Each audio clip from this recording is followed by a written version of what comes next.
Hola a todos, ¿cómo están? Espero que pues estén muy bien. Eh, Quiero pues sacar unos minutos para compartir algo que el Señor me ha puesto en el corazón muy fuerte para hablar.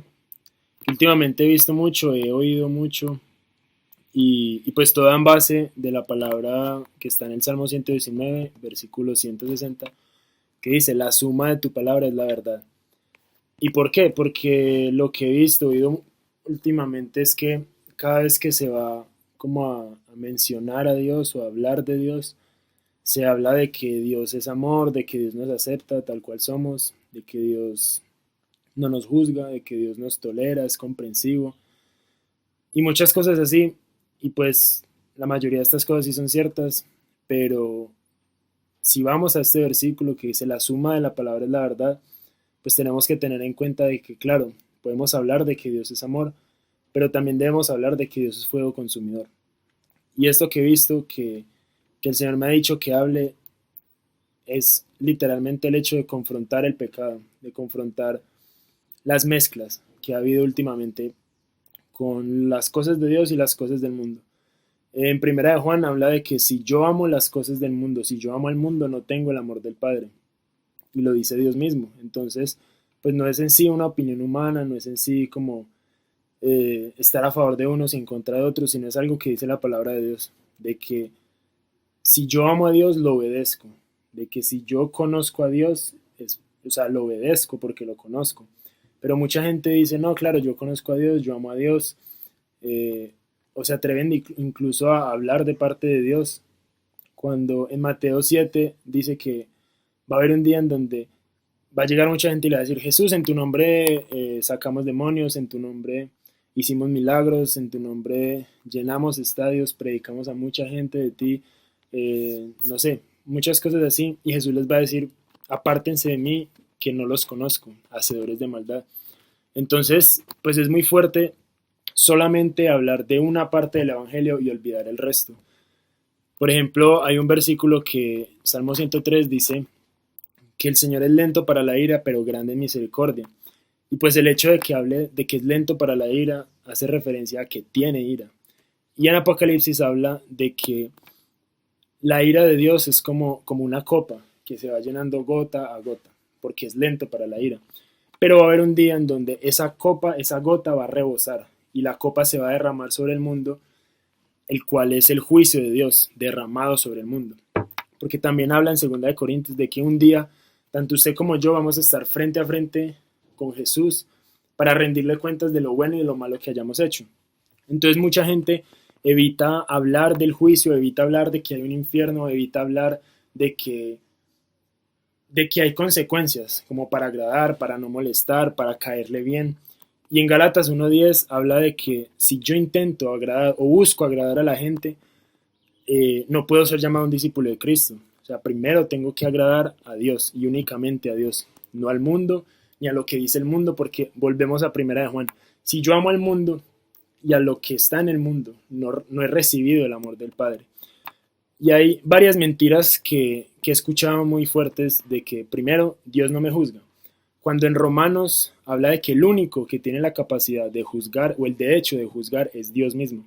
Porque volvemos a lo mismo, va a haber un día en donde todos vamos a estar delante de Dios y Él va a juzgar lo bueno y lo malo que hayamos hecho. Porque Él es el único que va a determinar si vamos al cielo con Él o al infierno. Entonces, hay otra cosa que se ha estado moviendo mucho, como de que todos somos hijos de Dios. Y la verdad es que, eh, pues es, no sé, una confusión que ha estado rondando, que he visto mucho, porque la palabra habla muy claro de que no todos somos hijos de Dios. No todos van a ir al cielo cuando mueran. Cuando alguien muere y dice, ah, no, ya está en el cielo, ya está descansando en paz, el único que sabe realmente es Dios. Porque la palabra habla de que somos hijos de Dios los que recibimos y aceptamos a Jesucristo como Señor y Salvador. Y el hecho de recibirlo y aceptarlo no es solo decir, ah, sí, claro, yo lo recibo y lo conozco y ya. Sino Jesús dijo, si usted es mi discípulo, usted debe vivir como yo viví. No solo como amarlo de labios para afuera, como dice también Primera de Juan, sino es en serio vivir una vida acorde a la palabra de Dios. Entonces, claro, Dios nos ama y nos ama demasiado. Es más, lo que más sobresale de Dios es su amor, pero también va a haber un día en donde hay que rendirle cuentas a Dios porque Él es rey de todo y como rey nosotros tenemos que decirle que hicimos bien, que hicimos mal. Entonces, en Juan 3:16 dice, Él amó tanto al mundo que entregó a Jesús, a su único Hijo, entregó lo que más amaba por amor a nosotros, para que pudiéramos tener perdón. Pero hay mucha gente que, como dice en Judas 1:4, eh, usa la gracia de Dios como excusa para justificar su pecado. Entonces dice, no, por gracia yo soy salvo, por gracia Dios me salvó, entonces puedo seguir en mi pecado tranquilamente sin necesidad de arrepentirme porque Dios me acepta tal cual soy. Entonces la palabra también habla de que un día, y estamos viendo esos días en donde lo bueno se llama malo y a lo malo se le llama bueno. Entonces se dice de que, si yo soy hombre y quiero ser mujer, hágale porque Dios te acepta tal cual eres. Si yo soy mujer y quiero tener novia, tranquilo que Dios te ama tal cual eres. Si quiero tener relaciones sexuales con mi novio o con mi novia, tranquilo que no pasa nada. Si estoy en vicios, si estoy en rumbas, si estoy en cosas explícitamente que habla la palabra que son pecado, tranquilo, no pasa nada porque la gracia de Dios te salvó y te hizo, o sea, te dio libertad. Entonces es eso lo que dice la palabra, de que usan la gracia como excusa para seguir en su pecado. Y el Señor habla de que los que no se arrepienten de su pecado, les espera fuego eterno, les espera un infierno. Pero los que vivimos buscando la santidad, vivimos anhelando la santidad, y de acuerdo a lo que dice la palabra, pues el Señor nos prometió el reino de los cielos para vivir con Él eternamente. Y el tema de la santidad no es que seamos perfectos o que vayamos a ser perfectos en algún momento, porque pues todos somos humanos, cometemos errores, la embarramos todos los días. Pero Dios dice, sean santos como yo soy santo. O sea, apártense del mundo, apártense del, pues no del mundo, pero del pecado. Porque Jesús dijo, no te pido que los apartes del mundo, sino que los libres del mal.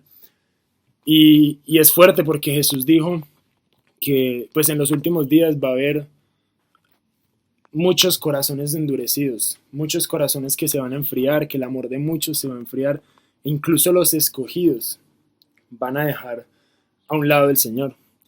Y, y pues como les mencionaba al principio, las mezclas es algo que el Señor aborrece fuertemente. En Apocalipsis habla de que tú tienes que ser o frío o caliente, pero los tibios el Señor los vomita. Y en Hebreos habla de que es mejor, o sea, Dios mismo diciendo que es mejor no haberme conocido que conocerme y apartarse. Entonces, pues es bastante fuerte jugar con la gracia de Dios, jugar con su perdón, jugar con el amor de Dios, porque vuelvo y repito, claro, Dios nos ama. Y porque Dios nos ama, quiere corregirnos. Él dice, si yo no los corrigiera, ahí estaría mostrando que no los amo, porque yo corrijo a los que amo, dice Dios en Hebreos 5 también. Entonces, muchas veces se ha evitado hablar de este tema, se evita hablar del juicio de Dios, como, no, porque no hay que juzgar, no hay que entrar en discusiones con la gente, hay que amar y amar y amar. Y claro, pero el amor corrige. El amor de Dios es un amor que no es alcahueta, el amor de Dios es un amor que no es permisivo. O sea, si yo he recibido el amor de Dios, sí o sí tengo que ser transformado. Sí o sí mi vida tiene que cambiar.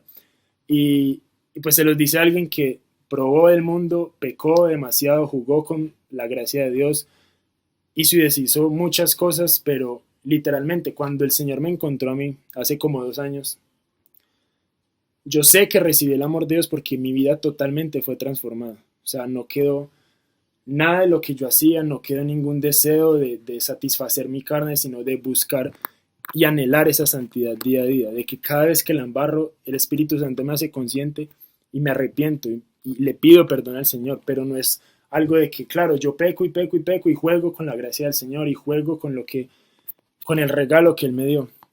Entonces, pues sí, están en lo correcto muchas veces cuando dicen Dios te ama, la gracia te salvó, Dios te recibe tal cual eres, pero la verdad es que Dios es fuego consumidor y Dios sí o sí, cuando tú recibes el amor de Dios, te tiene que transformar y no te va a dejar igual.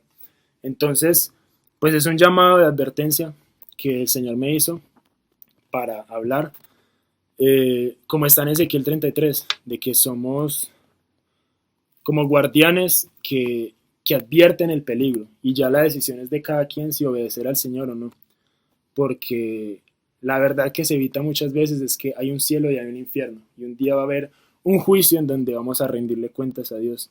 Entonces, claro, Dios nos ama demasiado y podemos experimentar su amor todos los días, pero Dios no tolera el pecado. Dios nunca va a tolerar el pecado, nunca va a aceptar el pecado, porque es lo que Él aborrece. Él aborrece el pecado. Él ama a todo el mundo, pero aborrece el pecado.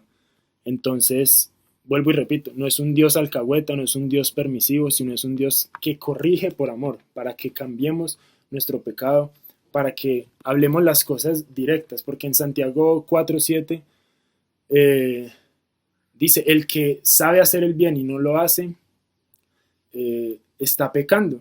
Y otra parte en Romanos habla de que si yo sé que alguien está pecando y no lo confronto con la verdad, que es la Biblia, me hago cómplice de su pecado. Entonces, yo no puedo decir que amo a Dios y a la vez celebrar el pecado del mundo, celebrar la homosexualidad, celebrar la fornicación, celebrar el adulterio, celebrar la drogadicción, celebrar todo lo que este mundo llama que es bueno, que en realidad la palabra de Dios habla que es malo. Entonces, eso era todo lo que quería contarles. Que Dios los bendiga.